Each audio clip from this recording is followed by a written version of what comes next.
للہ رب العالمین والعاقبۃ للمتقین والصلاة والسلام علی سید الانبیاء والمرسلین وعلی آلہ واصحابہ الطیبین الطاہرین اما بعد فاعوذ باللہ من الشیطان الرجیم بسم اللہ الرحمن الرحیم یا ایہا الذین آمنوا توبوا الی اللہ توبۃ نصوحا صدق اللہ العظیم۔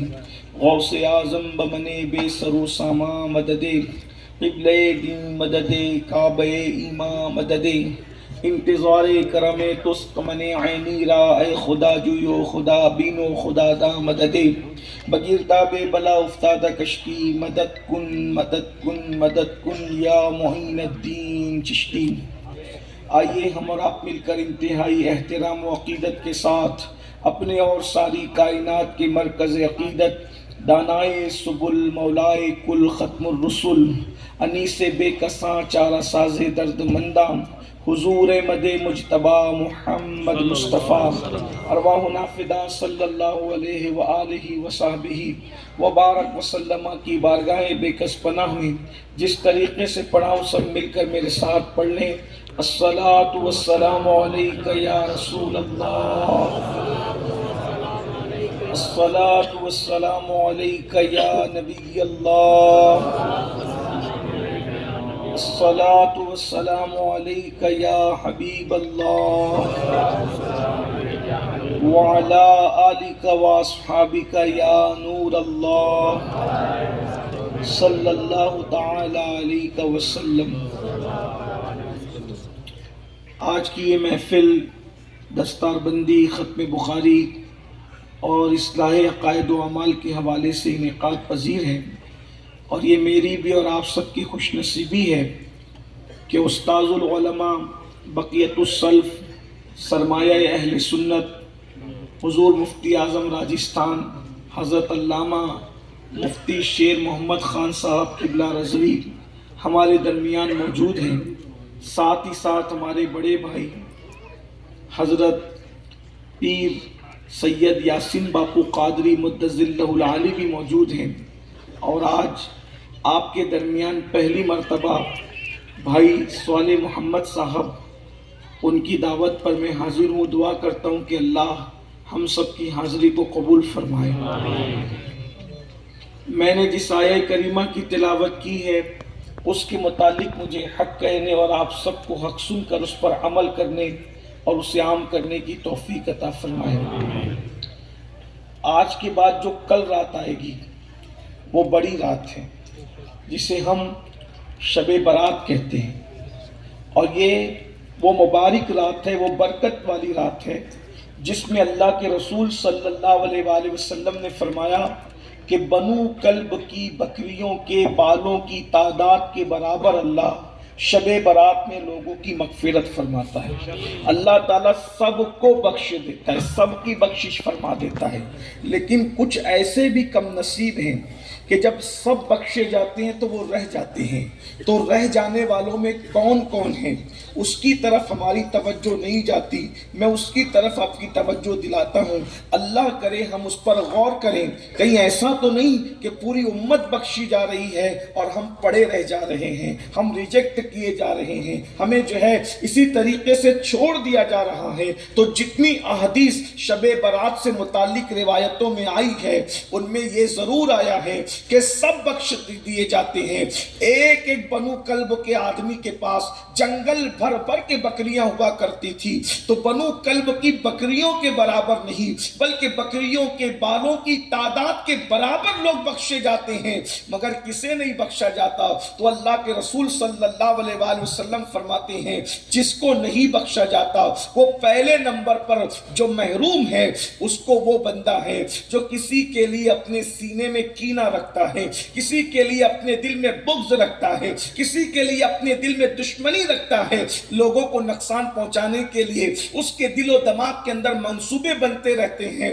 کینے رکھنے والے نہیں بخشے جاتے، سب بخش دیے جاتے ہیں۔ اب آپ اور ہم اپنے آپ کو چیک کریں کہ ہم لوگ جو ہے شب برات میں نہاتے بھی ہیں، اچھے کپڑے بھی پہنتے ہیں، مسجدوں میں بھی جاتے ہیں، لیکن اس کے باوجود بھی اگر کسی کے لیے ہمارے سینے میں کینہ ہے تو بخشش نہیں ہوتی۔ آج مسلمانوں کو دیکھ لو، نماز بھی پڑھ رہے ہیں، روزہ بھی رکھ رہے ہیں، حج بھی کر رہے ہیں، عمرہ بھی کر رہے ہیں، لیکن لوگوں کے لیے سینے میں کینہ ہے۔ یاد رکھو، سینے میں کینے کی وجہ سے جس کی شب برات میں بخشش نہیں ہوتی، پھر اس کی بخشش کب ہو سکتی ہے؟ بلکہ اللہ کے رسول صلی اللہ علیہ وآلہ وسلم نے تو یہاں تک ارشاد فرمایا، اگر تیرے سینے میں کسی مسلمان کے لیے کینہ ہے تو نہ تیری دعا تیرے سر کے اوپر جاتی ہے، نہ تیرے سجدے تیرے سر کے اوپر جاتے ہیں۔ سینے میں کینہ رکھنے والوں کا نہ اللہ فرض قبول کرتا ہے، نہ نفل قبول کرتا ہے، نہ ان کی دعا قبول کرتا ہے۔ میرے بھائیو، اگر مغفرت کا تمغہ چاہتے ہو تو شب برات آنے سے پہلے ایک دوسرے کی دشمنیوں کو ختم کرو، آپس میں محبت پیدا کرو۔ اللہ کے رسول صلی اللہ علیہ وآلہ وسلم نے فرمایا، قیامت کی نشانیوں میں سے ایک نشانی یہ بھی ہے کہ لوگ ایک دوسرے سے مصافحہ تو کریں گے، سینے سے سینہ تو ملائیں گے، لیکن ان کے سینوں میں کینہ موجود ہوگا، ایک دوسرے کے لیے بغض موجود ہوگا۔ یاد رکھو، یہ مومن کی شان نہیں ہے، بلکہ حضور مفتی اعظم راجستھان موجود ہیں، اللہ اکبر۔ یہ جو سور ہے، سور کو بغل میں رکھنے سے زیادہ برا ہے کہ آپ کسی مومن کے لیے اپنے سینے میں کینہ رکھیں۔ آپ بتائیں، جب ہم مسجد کے اندر سور اور کتا اپنی بغل میں بٹھا کے نہیں لے جاتے تو سور اور کتے سے بدتر چیز جسے کینہ کہتے ہیں وہ اپنے سینے میں رکھ کے ہم تو حرم تک جا رہے ہیں، مسجد تک جا رہے ہیں، روضہ رسول تک جا رہے ہیں۔ مومن کی شان ہے وہ کسی کے لیے سینے میں کینہ نہیں رکھتا۔ آج کل تو لوگ اپنے سگے بھائی کے لیے بھی کینہ رکھتے، اپنی سگی بہنوں کے۔ نقصان کس کا ہے؟ آپ کا ہے کہ آپ بخشے نہیں جاؤ گے، آپ کی مغفرت نہیں ہوگی۔ آئیے سینے سے کینہ نکالنے کی برکت بتاؤں آپ کو۔ اللہ کے رسول نے فرمایا، جس نے اس حال میں صبح کی کہ اس کے سینے میں کسی کے لیے کینہ نہیں ہے، ایسے بندے کو اس کا ہاتھ پکڑ کر میں اپنے ساتھ جنت میں لے کر کے جاؤں گا۔ حضور علیہ السلام نے جنت کی بشارت دی۔ ہمارے بزرگوں کا حال یہ تھا، وہ کبھی سینے میں کینہ نہیں رکھتے تھے۔ اللہ کے رسول علیہ السلام فرماتے، اے انس، اس حال میں صبح کر کے تیرے سینے میں کسی کے لیے کینہ نہیں ہے، یہ میری سنت ہے، جو میری اس سنت پر عمل کرے گا، من احب سنتی فقد احبنی ومن احبنی کان معی فی الجنہ، کہ جو میری سنت سے محبت کرے گا وہ جنت میں میرے ساتھ ہوگا۔ یہاں ایک روایت مجھے یاد آتی ہے، بہت خوبصورت۔ اللہ کے رسول علیہ الصلوۃ والتسلیم کی محفل تھی۔ اس محفل میں اللہ کے رسول علیہ الصلوۃ والتسلیم نے صحابہ سے ارشاد فرمایا، اے میرے صحابہ، کیا میں تمہیں کسی جنتی کی زیارت نہ کراؤں؟ تم کسی جنتی کو دیکھنا چاہتے ہو؟ جنتی کی زیارت کرنا چاہتے ہو؟ صحابہ نے کہا، کیوں نہیں یا رسول اللہ، ہم بالکل جنتی کی زیارت کرنا چاہتے ہیں۔ تو میرے آقا علیہ الصلوۃ والتسلیم فرماتے ہیں، عنقریب ایک شخص ادھر آئے گا، اس کو دیکھنا وہ جنتی ہے۔ تو سب لوگ حیرت سے انتظار کرنے لگے کہ کون خوش نصیب ہے جس کو اللہ کے رسول صلی اللہ علیہ وآلہ وسلم جنت کی بشارت دی ہے۔ تو دیکھا کہ ایک صحابی ہے، ان کے چہرے سے وضو کے پانی کے قطرے ٹپک رہے ہیں اور ان کے ہاتھوں میں ان کے جوتے ہیں، اور وہ حضور علیہ الصلوۃ والتسلیم کو سلام کرتے ہیں اور سلام کر کے گزر جاتے ہیں۔ سب لوگ رشک کی نظر سے دیکھتے ہیں کتنا خوش نصیب ہے، اللہ کے رسول نے ان کو جنت کی بشارت دی ہے۔ پھر دوسری بار محفل سجی تھی، پھر فرمایا، کیا کسی جنتی کو دیکھنا ہے؟ تو صحابہ کرام نے سوچا، پہلے تو وہ فلاں صاحب تھے، اب کون خوش نصیب ہے جس کو جنت کی بشارت مل رہی ہے؟ تو دوسری مرتبہ بھی وہی آئے۔ پھر حضور علیہ السلام کی محفل سجی تھی، پھر فرمایا کسی جنتی کو دیکھنا ہے؟ ایک بندہ آئے گا وہ جنتی ہے۔ لوگوں نے سوچا، دو مرتبہ تو ان کو شرف مل گیا، تیسری مرتبہ کون خوش نصیب ہے؟ تیسری بار دیکھا بھی تو وہ آئے، یعنی مسلسل 3 مرتبہ اللہ کے رسول نے ان کو جنت کی بشارت دی۔ اس محفل کے اندر ایک نوجوان صحابی حضرت عبداللہ ابن عمرو ابن عاص جو ہے وہ موجود تھے۔ وہ محفل سے اٹھے اور ان کے پیچھے دوڑنے لگے اور دوڑتے ہوئے گئے، کہا چچا ایک عرضی میری ہے۔ کہا بولو بیٹا کیا بات ہے؟ تو کہا کہ میں آپ کے گھر مہمان رہنا چاہتا ہوں، آپ مجھے اپنا مہمان بنائیے۔ 3 دن تک عبداللہ ابن عمرو ابن عاص جو ہے ان کے ساتھ رہے، اور اس کے بعد کہا مجھے اجازت دیں۔ تو انہوں نے کہا بیٹے تم میرے گھر آئے، 3 دن رہے، سائے کی طرح ساتھ ساتھ لگے رہے، تم نے آنے کا مقصد بیان نہیں کیا، اب تم جا رہے ہو، ذرا یہ تو بتاؤ کیوں آئے تھے، کیوں جا رہے ہو؟ تو انہوں نے کہا اے رسول اللہ کے صحابی، میں نبی کی محفل میں 3 مرتبہ مسلسل بیٹھا رہا، اور تینوں محفل میں آقا نے آپ کو جنت کی بشارت دی، تو میں نے سوچا آخر وہ کون سا عمل ہے جس پر رسول پاک آپ کو 3 مرتبہ جنت کی بشارت دے رہے ہیں؟ جو ہمارے پاس عمل نہیں ہے وہ کوئی عمل آپ کے پاس تو ہوگا۔ میں اس عمل کو حاصل کرنے کے لیے آپ کے گھر آیا تھا کہ میں آپ کی راتوں کو دیکھوں، میں آپ کے دن کو دیکھوں، میں آپ کی تجارت کو دیکھوں، میں آپ کی صبح و شام کو دیکھوں، لیکن میں نے دیکھا آپ ہم سے زیادہ عمل نہیں کرتے، ہم آپ سے زیادہ عمل کرتے ہیں، آپ ہم سے زیادہ عمل نہیں کرتے۔ مگر میں حیران ہوں پھر بھی رسول اللہ نے جو تمغہ آپ کو عطا کیا ہے وہ ہمیں نہیں ملا ہے، میں یہی جاننے کے لیے آیا تھا۔ انہوں نے مسکرا کے کہا بیٹا اگر یہ جاننا چاہتے ہو کہ حضور علیہ السلام نے مجھے 3 مرتبہ جنت کی بشارت دنیا میں کیوں عطا کی ہے تو یاد رکھنا میں وہ تمہیں بتا دیتا ہوں، میرا کوئی عمل تم لوگوں سے زیادہ نہیں ہے، میں تو بہت تھوڑا عمل کرتا ہوں، لیکن میرے اندر بس ایک چیز ہے، جس دن سے میں مسلمان ہوا ہوں اس دن سے لے کے آج تک کسی مسلمان کے لیے میرے سینے میں کینہ نہیں ہے، یہ اسی کی برکت ہے کہ نبی نے مجھے جنت کی بشارت عطا فرمائی۔ تو شب برات میں جو بخشا نہیں جاتا، نمبر 1 جس کے دل میں کینہ ہے، نمبر 2 جو بخشا نہیں جاتا جو ماں باپ کا نافرمان، جو ماں باپ کا دل دکھاتا ہے، ماں باپ کو تکلیف پہنچاتا ہے، اس کی شب برات میں بخشش نہیں ہوتی۔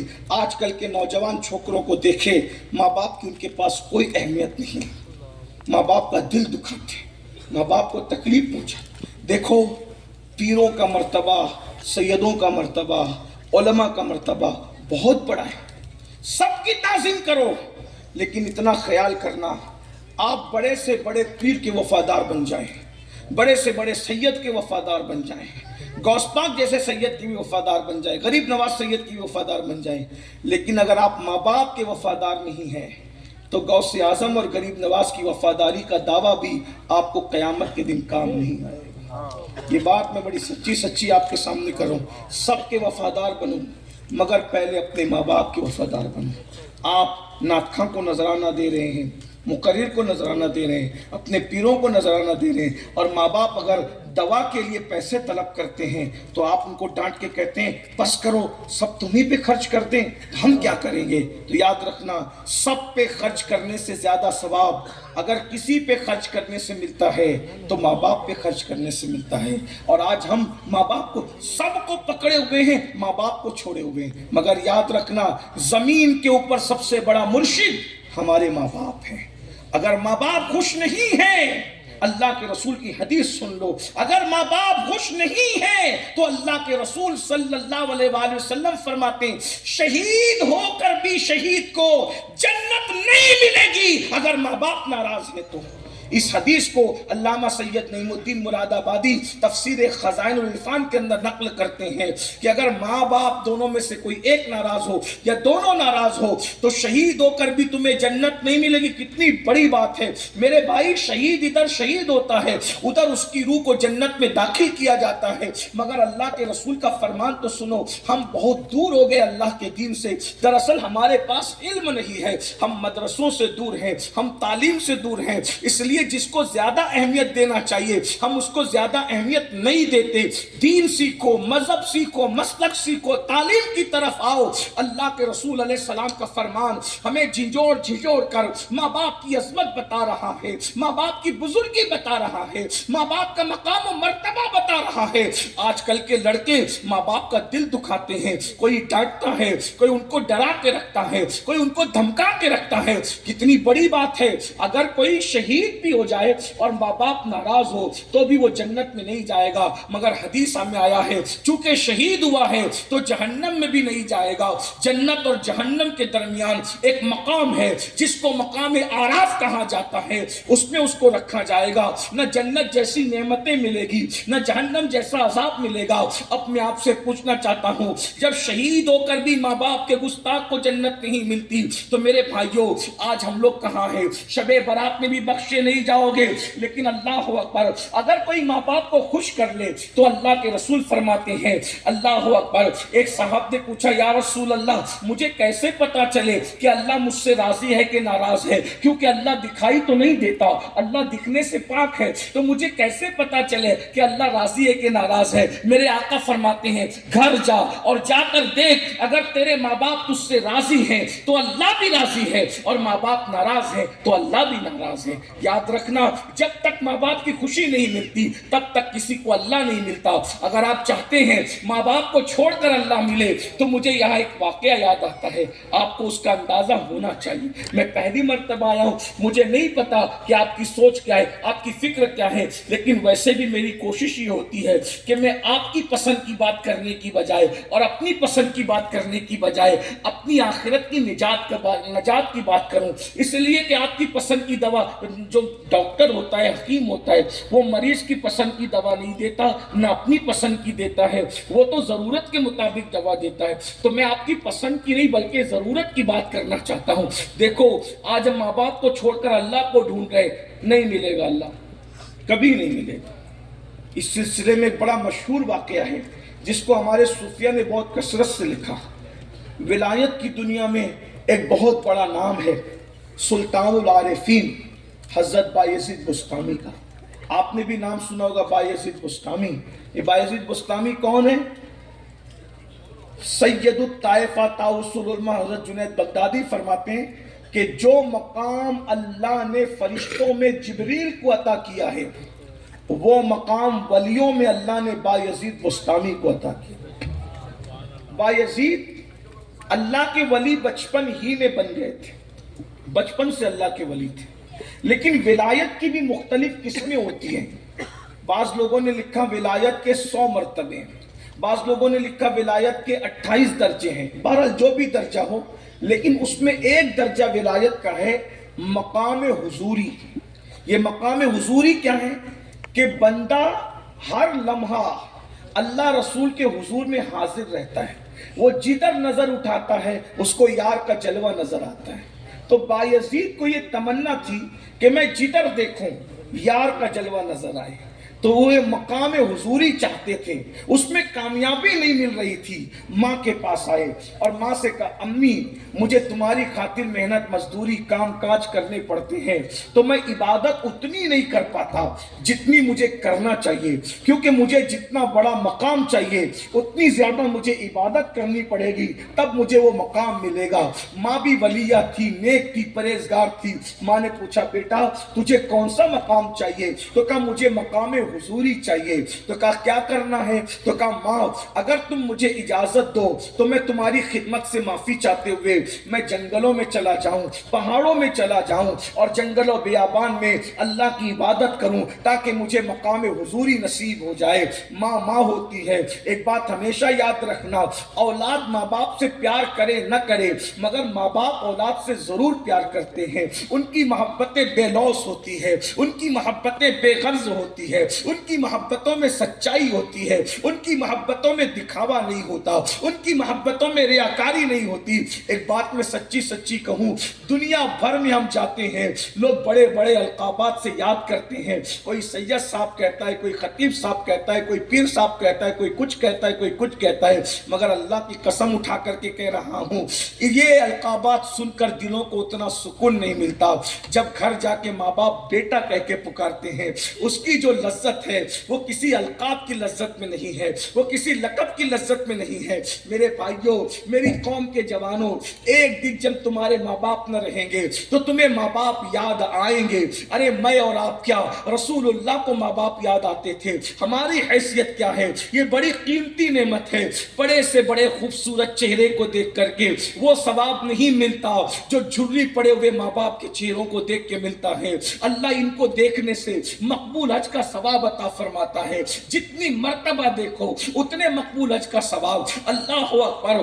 آپ اگر حج کو نہیں جا سکتے کوئی بات نہیں، تمہارے گھر میں تو اللہ اکبر حج اکبر کا ذریعہ موجود ہے۔ ادھر ماں باپ کو پیار سے دیکھو، حاجی تو سال میں ایک بار حج کر سکتا ہے، 90 ذی الحجہ کو، وہ بھی گارنٹی نہیں ہے کہ قبول ہوا کہ نہیں ہوا، مگر ماں باپ کو پیار سے دیکھتے جاؤ۔ ایک دن میں 100 بار دیکھو گے ان کا چہرہ، اللہ تمہیں 100 حج کا ثواب عطا فرمائے گا۔ کتنا ثواب کمانا چاہتے ہو ثواب کما لو، مگر ان سے وفاداری کرنی ہوگی، ان کی فرما برداری کرنی ہوگی۔ ماں باپ کا دل دکھانے والوں، بزرگوں نے فرمایا ہر مجرم کو عذاب مرنے کے بعد ملتا ہے، ماں باپ کے گستاخ کو عذاب جیتے جی ملنا شروع ہوتا ہے۔ ماں باپ کا غدار دنیا میں ذلیل ہوتا ہے، دنیا میں رسوا ہوتا ہے، دنیا میں تباہ ہوتا ہے۔ شب برات میں بھی بخشے نہیں جاتے ماں باپ کے بے ادب۔ تو عرض یہ کر رہا تھا، سلطان العارفین بایزید بستامی نے اپنی ماں سے کہا امی اجازت دو تو میں عبادت کے لیے جنگلوں میں چلا جاؤں۔ ماں ہوتی، ماں نے کہا بیٹا اگر آپ کو ایسا لگتا ہے کہ مجھے چھوڑ کے جانے سے تمہیں اللہ مل جائے گا تو میری طرف سے تمہیں اجازت ہے، جاؤ، میں اکیلی رہ لوں گی جس طرح بھی چاہوں، لیکن تمہاری خوشی پہ میں پانی نہیں پھر سکتی، تم چلے جاؤ۔ بایزید خوشی خوشی نکل گئے۔ تقریباً 40 سال تک درخت کی پتیاں کھا کے روزہ رکھا اور پانی پہ افطار کیا، اس جنگل سے اس جنگل، اس جنگل سے اس جنگل، اس جنگل سے اس جنگل، جنگل پھرتے رہے لیکن کامیابی نہیں ملی۔ 40 سال بیت گئے، 40 سالوں میں آئینہ تک نہیں دیکھا، بال بکھر گئے، کپڑے پھٹ گئے، کپڑوں کے چتڑے اڑ گئے، یہ حالت تھی، نہ کسی دوست کو دکھے نہ کسی دشمن کو دکھے۔ ایک دن جنگل بدلنے کے لیے کہیں سے کہیں جا رہے تھے، اچانک بھولے بھٹکے بستان میں قدم رکھا، بستی نظر آئی تو ماں کی یاد آئی۔ بایزید تم بستی میں آ گئے جہاں ماں کا گھر ہے، جب بستی میں بھولے بھٹکے آ گئے، 40 سال ہو گئے ماں کی زیارت کو، چلو چل کے ماں کی زیارت کر لیتے۔ شیطان نے دل میں وسوسہ ڈالا، ارے 40 سال ہو گئے ماں کا انتقال ہو گیا ہوگا۔ پھر خدا کی طرف سے دل کی طرف مہمیز دی گئی، ارے انتقال ہو گیا تو کیا ہوا، قبر پہ جا کے زیارت کر لیں گے، برکت حاصل، چلو تو صحیح۔ جب گئے تو دیکھا گھر صحیح سلامت ہے، دل میں خوشی ہوئی، مسرت ہوئی۔ جب گھر سلامت ہے تو گھر میں رہنے والی بھی سلامت ہوگی، لیکن آدھی رات سے زیادہ گزر چکی تھی۔ سوچا دروازے پہ دستک دے کے ماں کو اٹھاؤں، ماں سے ملوں۔ دل نے کہا بایزید 40 سال کے بعد آئے ہو، سکھ نہیں دیا تو دکھ کیوں دیتے ہو، انتظار کر لو صبح کا، ماں کی نیند خراب کیوں کرتے ہو، ماں کی نیند میں خلل کیوں کرتے ہو۔ بایزید بیٹھ گئے۔ بیٹھنے کے بعد ایک خیال آیا، بایزید 40 سال ہو گئے، 40 سال سے تو ماں کو ملا نہیں، اگر بوڑھی ماں تجھے دیکھ کر نہ پہچانے تو بتائے گا کیسے کہ تو اسی کا بیٹا ہے۔ بوڑھے لوگوں کی یادداشت کمزور ہو جاتی ہے نا، تو ماں کی بھی یادداشت میں اگر کوئی خلل ہوا تو کیسے بتائے گا کہ تو اسی ماں کا بیٹا ہے۔ تو منصوبہ بنا رہے، پلان بنا رہے، یہ بتاؤں گا کہ بچپن میں ایسا کرتا تھا، امی ایسا کرتی تھی تو میں ایسا کرتا، ماں کو یاد دلاؤں گا بچپن میں، کیونکہ میں جانتا ہوں، ماں جانتی، تیسرا کوئی جانتا نہیں ہے، تو ماں کو یقین آ جائے گا کہ میں ہی اس کا بیٹا ہوں۔ لیکن بہرحال بہت سوچ رہے ہوں گے۔ ایسے میں جب صبح ہوئی اور قدموں کی آہٹ سنی کہ ماں چل رہی ہے تو بایزید نے دروازے پہ ہاتھ مارا دستک کے لیے۔ سوچ رہے تھے ماں دیکھ کے پہچانے گی کہ نہیں پہچانے گی، لیکن ماں نے جیسے ہی دستک کی آواز سنی، اندر سے آواز آئی، بایزید میرے بیٹے تو آ گیا،